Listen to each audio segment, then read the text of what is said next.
जय श्री कृष्णा भक्तजनों।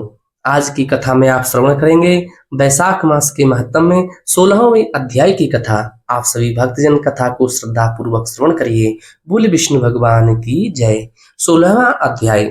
आगे की कथा में श्रुतदेव जी बोले, हे राजन, राजा पुरुयश ने भगवान मधुसूदन का पहले विधि पूर्वक पूजन किया और फिर कहने लगा, हे प्रभु, हे निर्गुण विश्वमूर्ते, आपके चरणारविंद धन्य हैं। इनकी शरण में आकर हर प्राणी अपने पापों से मुक्त हो जाता है। हे देव, मैं महान पातकी हूँ। मैंने अनेक प्रकार की योनियों में भ्रमण किया है। मैंने कोई धर्म कार्य नहीं किया और प्रभु की शरण भी नहीं ली। इसी कारण मेरा सुख और वैभव नष्ट हो गया। मैं जब शत्रुओं के द्वारा पराजित हो गया, तब प्रभु की कृपा से मेरे गुरुजनों ने हरि चरण ग्रहण करने की प्रेरणा दी।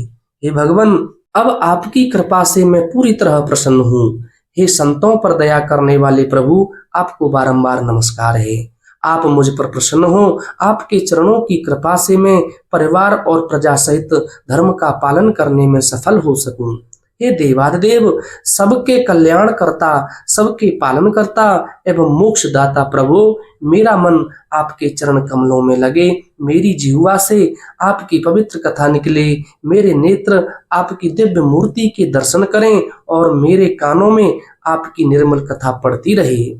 मेरे हाथ आपकी पूजा में करते रहें और अपने पांवों के द्वारा मैं आपकी परिक्रमा कर सकूं। आप सदैव मेरे हृदय सिंहासन पर विराजमान होते रहें।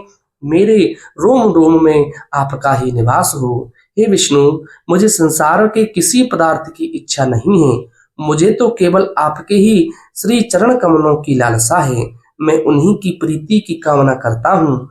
राजा की इस स्तुति को सुनकर भगवान अत्यंत प्रसन्न होकर के बोले, हे राजन, तुम पाप रहित हो और मेरी निष्काम भक्ति में रत हो, इसलिए तुम श्रेष्ठ हो। तुम 10 सहस्त्र वर्षों की अवस्था को प्राप्त करोगे।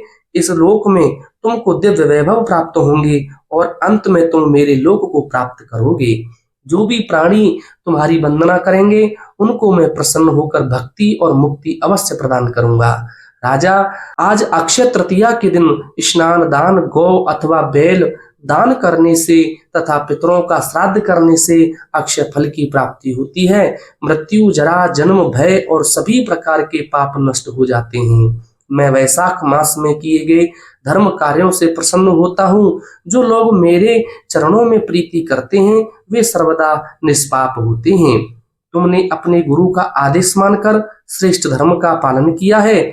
मैं तुम पर अत्यंत प्रसन्न हूँ और इसी कारण मैंने तुम्हें दर्शन भी दिए हैं। अब तुम दिव्य भोगों का सेवन करो। भगवान श्री हरि राजा को इस प्रकार वरदान देकर के अंतर्धान हो गए।